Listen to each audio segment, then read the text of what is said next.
पर आनंद मार्ग पर चलना चाहते हैं तो उनको एक इंद्रिय के संयम के लिए पांचों इंद्रियों पर संयम करना होगा। ज्ञान इंद्रियों पर एक बात सुधारने के लिए ब्रह्मचर्य का रक्षा तभी वो उपासक कर सकता है जब सर्वतोभाविन ब्रह्मचर्य होगा।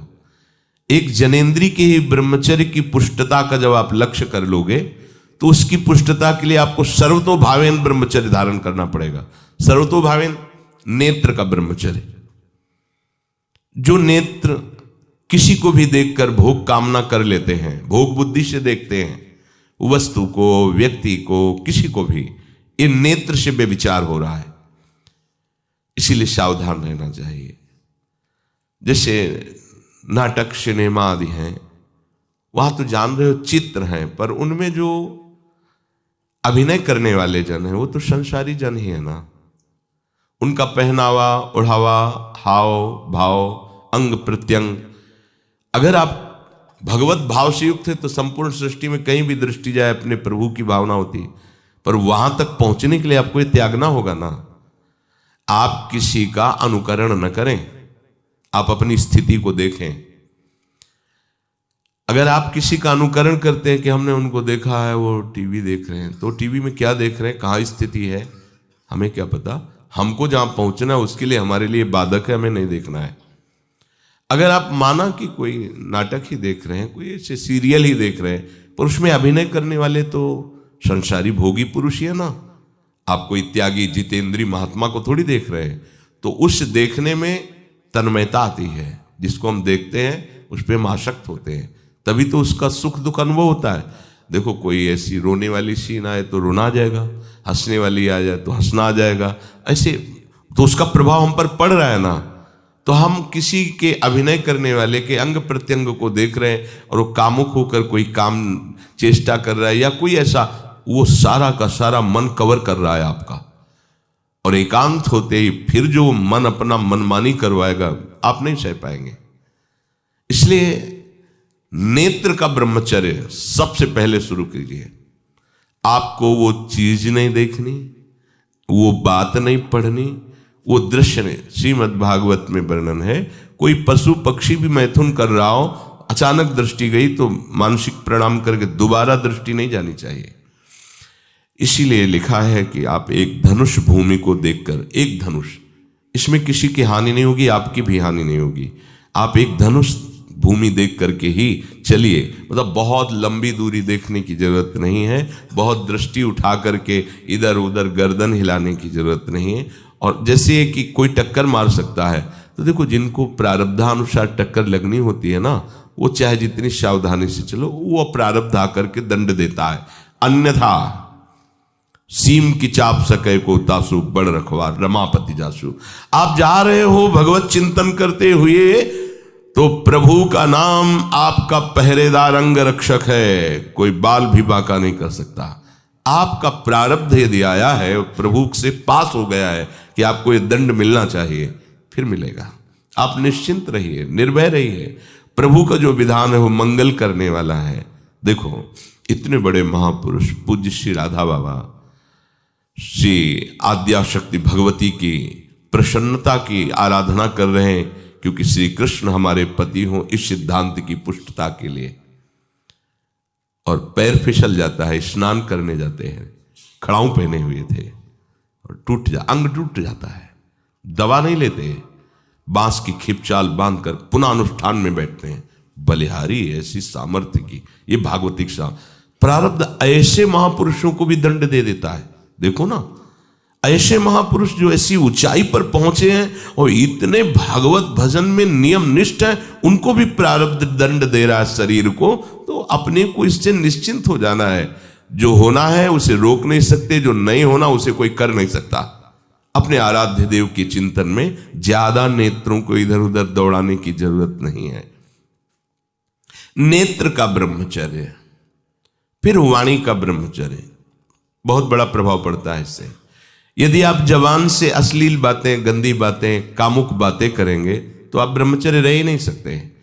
अगर आप वाणी से परस्पर शरीर आकर्षण वाली बातें करेंगे, बट उसको देखा तुमने क्या, बस आप गए, चाहे वो स्त्री शरीरधारी साधक हो या पुरुष शरीरधारी, परस्पर आकर्षण संबंधी यदि वाणी खुली आपकी, तो वाणी के व्यभिचार से आपका जनेंद्री का व्यभिचार प्रारंभ हो जाएगा। आप रोक नहीं सकते, नहीं रोक सकते।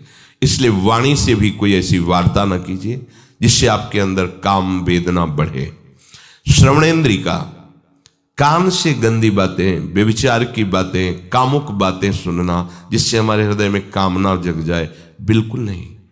भले वो किसी को लेकर टीका टिप्पणी की जा रही हो, देखो वो साधक है, उसको हमने देखा वहां ऐसे देख रहा था, वैसे कर रहा था, वो तो आपको समझ में आ रहा है कि किसी साधक की बात कर रहे हैं, वो तुम्हारे नाश के लिए उपाय कर रहे हैं जो आपको ऐसी बात बता रहे हैं। क्यों? क्योंकि आप भी तो साधक हैं। श्रवणेंद्री का व्यभिचार हो रहा है। आराध्य देव के सिवा और कोई बात कान से सुनना उसे व्यभिचार कहते हैं।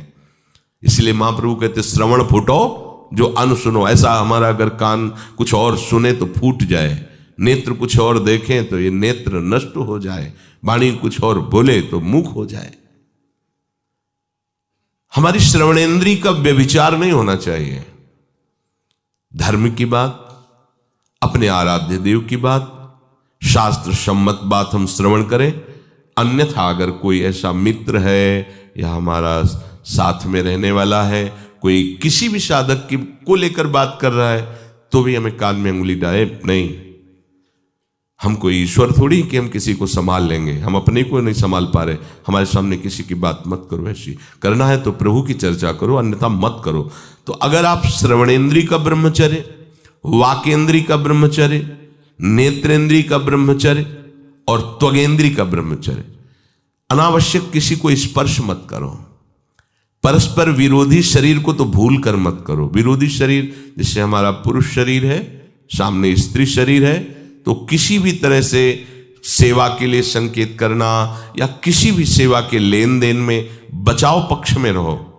यहां रख दीजिए सामान, फिर आप उठा लीजिए। सीधे हाथ में सामान लेना नहीं, सीधे हाथ में सामान देना नहीं, जमीन में रख दीजिए। बहुत पवित्र है तो आप कुर्सी पे जो भी आसन उसका हाथ में लेने का नहीं। परस्पर विरोधी भाव वाले शरीरों का स्पर्श बिल्कुल निषेध है, किसी भी कारण से न किया जाए। मान लीजिएगा ये बहुत मतलब आवश्यक है, यदि आप इसमें चूक कर गए तो धीरे धीरे आप फिसल के वहीं खड़े हो जाएंगे जहां से चढ़ना मुश्किल है। किसी भी साधिका को, किसी भी साधक को परस्पर लेन देन हाथ में नहीं करना चाहिए। मानो हमारी बात, आपको माला देनी, चौकी पे विराजमान करो, हम उठा लेंगे। हमें कोई सामग्री, ये सामान रखिए, आप उठा लीजिएगा। कभी भी कोई भी परस्पर मुस्कुराहट, बातचीत, ऐसे इशारे इशारे यदि दिखाई दे तो आप बचो और उसको बचाओ। साधक है, साधिका है, उससे गलती हो सकती है, आपसे भी गलती हो सकती है।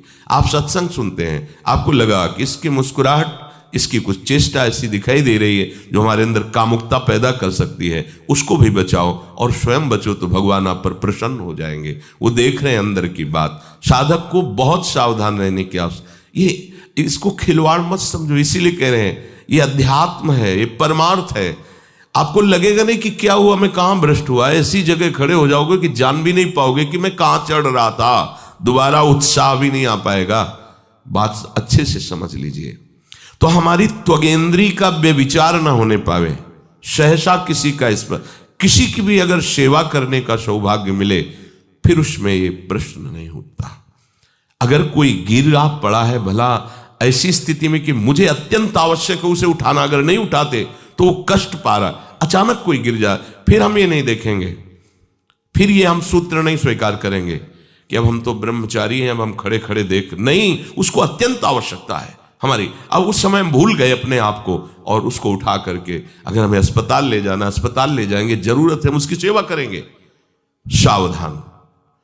वो भगवत भाव से की हुई सेवा तुम्हारे अंदर आध्यात्मिक शक्ति पैदा करेगी, काम भावना नहीं पैदा करेगी। हमारी माँ बीमार हो और हमें उसे पता चला कि शौच कर दिया है, हमें शौचाना पड़े, हमें उसका मल धोना पड़े, तो क्या हमें काम जागृत हो जाएगा? क्या मेरी माँ है। हमारी बुद्धि कभी ऐसी नहीं होगी। आपका पिता है, आप लड़की हो, कोई दूसरा रह नहीं गया और वो बीमार है, आपको ऐसी क्या काम जागृत हो जाएगा? क्या अगर ऐसी सेवा में काम जागृत होता तो कोई नर्स ही अस्पताल में नहीं होती। हर सेवा उसको करनी होती है, नर्स को, चाहे वो स्त्री शरीर हो चाहे पुरुष शरीर हो, परस्पर विरोधी शरीरों की सेवा, पर कहीं काम थोड़ी जागृत होता है, क्योंकि उसको अपने सेवा धर्म से मतलब है। तो ये सेवा के समय इस सूत्र को न देखा जाए, पर ध्यान रखें, अत्यंत आवश्यक जहां आपके सिवा नहीं हो सकता, वहां अगर हमें ऐसा अवसर मिलता है कि सेवा उसे हो सकती है, तो हम पहले उसे प्रेरित करेंगे। और अगर ऐसा है कि अब कोई नहीं है, फिर हमारा परम धर्म जागृत हो जाता है परहित का। अगर हमारा कोई निंदा भी करे, कोई शरीर की भी हानि हो जाए, अब हम परवाह नहीं करते। परहित सरिस धर्म नहीं भाई, इससे बड़ा कोई धर्म नहीं है। पर ध्यान रखें, भगवान को साक्षी करके ये उस समय की बात है जहां बिल्कुल कोई अब गुंजाइश नहीं रह गई है। त्वगेंद्री को ऐसे सहसा किसी आप पुरुष शरीरधारी पुरुष को भी सहसा इससे आप में शक्ति जागृत होगी। यदि आप वाणी को मौन रखते हैं और भगवान नाम जप करते हैं और सत्य बोलते हैं, तो आप जब कभी जो कुछ भी बोलेंगे वैसा ही सत्य होगा। गांधारी जी ने कोई तप नहीं किया था, जब सुना कि मेरा ब्याह धृतराष्ट्र से हो रहा है जो बाह्य नेत्र रहित हैं, उसी समय पट्टी बांध ली कि जब मेरा पति संसार को नहीं देख सकता तो मैं भी संसार को नहीं देखूं। जब मेरा पति मेरे रूप को नहीं देख सकता तो मैं भी किसी के रूप को नहीं देख, पट्टी बांध ली थी। जब महाभारत का युद्ध चल रहा था, बड़े बड़े वीरों को मार गिराया जा रहा था, गांधारी ने दुर्योधन से कहा, सुन, मुझे पता है कि भीम की गदा को तो झेल नहीं पाएगा, क्योंकि सबसे बड़ी बात भगवान का वरद हस्त उनके ऊपर है।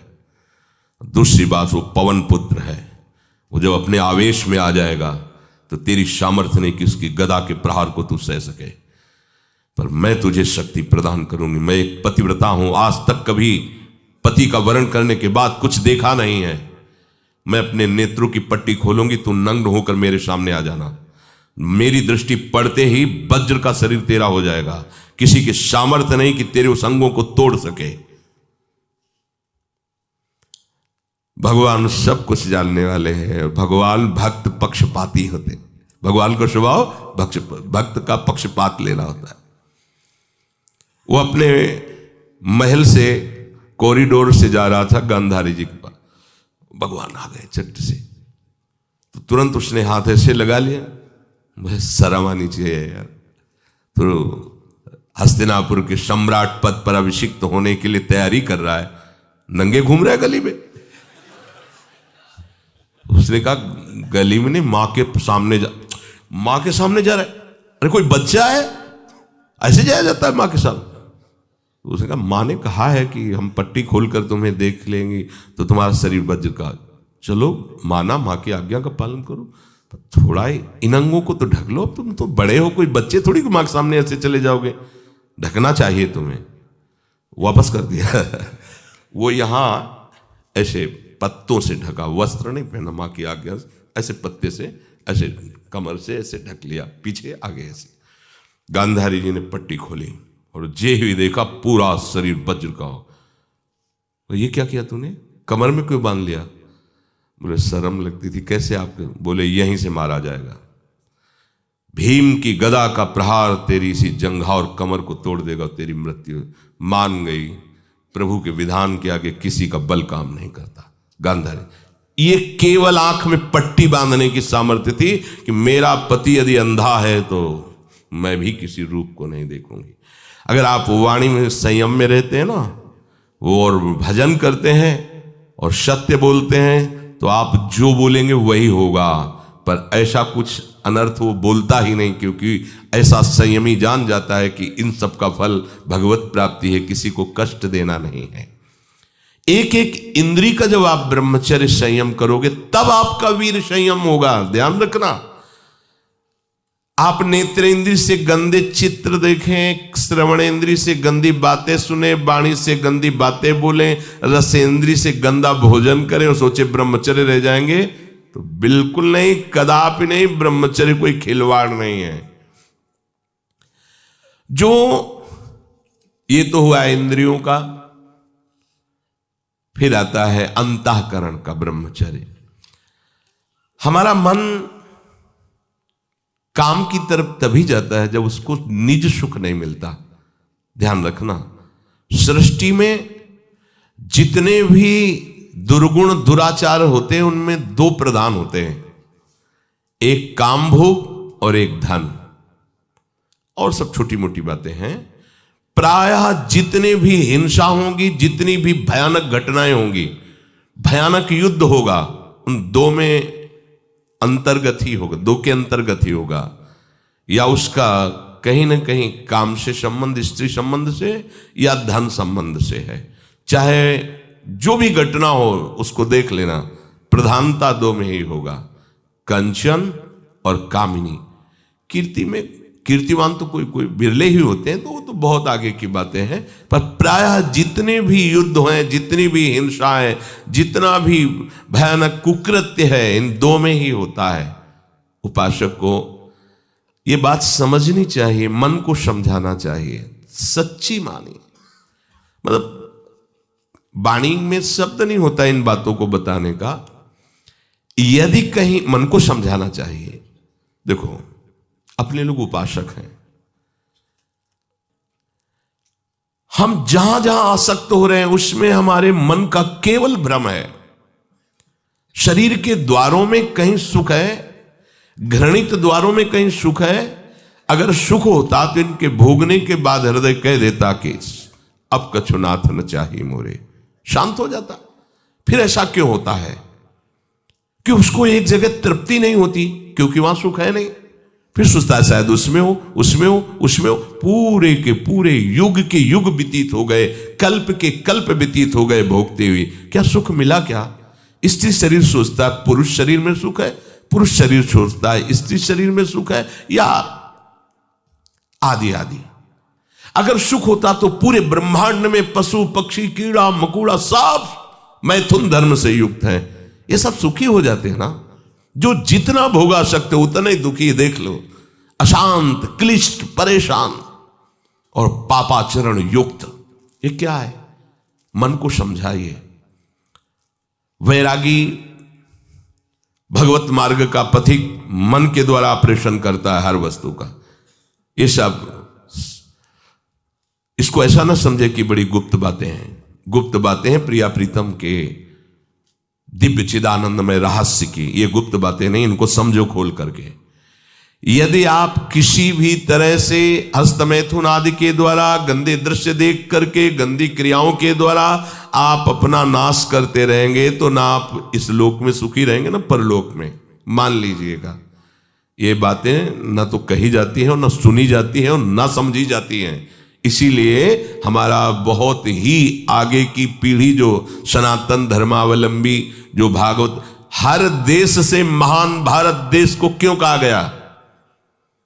ऐसा भी है कि अन्य देश स्वीकार किया जाता है कि वो हमसे धनी है, स्वीकार किया जाता है कि वैज्ञानिक तत्वों में भी वो हमसे आगे हैं, पर भारत को महान धर्मशाली देश कहा गया है। कोई भी किसी भी देश का धर्म गुरु हो, हमारे देश में आएगा और हमारी ऋषियों के सूत्रों से ही अपने धर्म को पुष्ट करेगा। सांप का मूल जड़ भारत धर्म का है। कहीं भी हो, कहीं भी देख लो, चाहे जिस देश का नाम लो, कहीं ना कहीं किसी भारत के ब्रह्म ऋषि की छाप लेकर के डोल रहा है। भारत भोग प्रधान देश नहीं है, भारत धर्म प्रधान देश है। यहां धर्म गुरुओं के द्वारा धर्म स्थापना करके चलाया जाता है। यहां आज जो हम समझ रहे हैं कि बाहरी परिपाटी हमारे भारत में आ जाए तो भारत आधुनिक और सर्वश्रेष्ठ देश माना जाएगा, कभी नहीं। भारत अपनी परिपाटी से चलता है, तब सब देशों के ऊपर राज्य करता है। किसी भी देश में न पतिव्रता मिलेगी न यति मिलेगा, ब्रह्मचर्य का कहीं नामो निशान नहीं मिलेगा। ये भारत देश में ही मिलेगा। यहां ब्रह्मचारी मिलेंगे, यहां सती मिलेंगे, यहां प्राणपन से धर्म का पालन करने वाले मिलेंगे। अब हमारे जो नई पीढ़ी है वो आधुनिकता को स्वीकार कर रही। गर्लफ्रेंड, बॉयफ्रेंड, कौन सा रिलेशन है? Live in relation. ये हमारे कहीं किसी भी धर्म ग्रंथ में लिखा हो तो आप बता दीजिए। बाल्यावस्था से आज तक जितने भी धर्म ग्रंथों का स्वाध्याय हुआ, कहीं भी लिखा हो तो ये बोलो सर्वनाश का स्वरूप है कि नहीं है? अभी बच्चा ना तो लोक को जानता है, ना परलोक को जानता है, ना हित को जानता है, ना अहित को जानता है। अभी उसका ब्रह्मचर्य किसी काम लायक नहीं हुआ और वो उतर गया व्यभिचार में। क्या होगा उसका जीवन? क्या होगा जीवन? चाहे वो स्त्री स्वरूप में चाहे पुरुष स्वरूप में हो, क्या बिना संयम के ये पशुता के व्यवहार से किसी की ना लौकिक उन्नति होती है ना परमार्थिक उन्नति होती है। पर कौन सुनेगा? यही कहा जाएगा पुराने जमाने के शास्त्रों को केवल वर्णन कर रहे हैं, ये क्या जाने आधुनिक जमाने को। तो आधुनिक जमाने की दशा क्या और यहाँ खोल करके देखो। कोई बात नहीं, दोस्त बनाना कोई बुरी बात नहीं, इस बात को हम मानते हैं। स्त्री शरीरधारी पुरुष शरीर को मित्र बना सकता है, कोई दोष नहीं। पुरुष शरीरधारी स्त्री को मित्र बना सकता है, कोई दोष नहीं। लेकिन मित्र का क्या कर्तव्य होता है? कुपंथ निवार सुपंथ चलावा, कुमार्ग से हटा करके सुपंथ में चलाना, उसकी समस्याओं को दूर करके उसको आनंद में से युक्त करना, उसको सहयोग करना, ना कि शोषण करना। दोस्ती कहते हैं उसके दुखों को मिटा करके उसको शांति और सुख के मार्ग में ले जाना। इसीलिए ये जो आधुनिकता बढ़ रही है, ये जो खान पान गलत हो रहा है, ये जो दर्शन गलत हो रहा है, तो इस जमाने में ब्रह्मचर्य ये केवल शब्द ही लिखा मिलेगा, जीवन में नहीं मिलेगा। नए नए बच्चे व्यसन कर रहे हैं, नशा कर रहे हैं, गंदे आचरण कर रहे हैं। क्या होगा? कैसे आगे कोई समझेगा? शास्त्र क्या है, धर्म क्या है, बल क्या है? आज नवयुवक 16 से 28 के बीच में कोई ऐसा नहीं दिखाई देता है जिसमें आध्यात्मिक थोड़ा भी बल हो, काम क्रोध आदि सहने की सामर्थ्य हो। अपने बूढ़े माता पिता को थप्पड़ मार रहे हैं, बूढ़े माता पिता को गाली दे रहे हैं, बूढ़े माता पिता जिन्होंने खवा पिला के इतना बड़ा, उन्हें अनाथालय भिजवाया जा रहा है, उनको छोड़ दिया जा रहा है। आप विदेश घूम रहे हैं, उनके खाने की व्यवस्था घर में नहीं। क्या है ये? आज आधुनिक विद्या का ये प्रभाव है। विद्या विनयम ददाति, जो अपने वयोवृद्धों की सेवा नहीं कर सकता वो क्या विद्या पढ़ा? जो दूसरों की रक्षा नहीं कर सकता क्या विद्या पढ़ा? क्या विद्या का यही स्वरूप है दूसरे का शोषण करना? क्या विद्या का यही स्वरूप है कि शराब पीना, ड्रग्स का ये नशा करना? ये क्या विद्या सिखाती है? वो कहा जाता है आज तो आधुनिक विद्या बढ़ रही।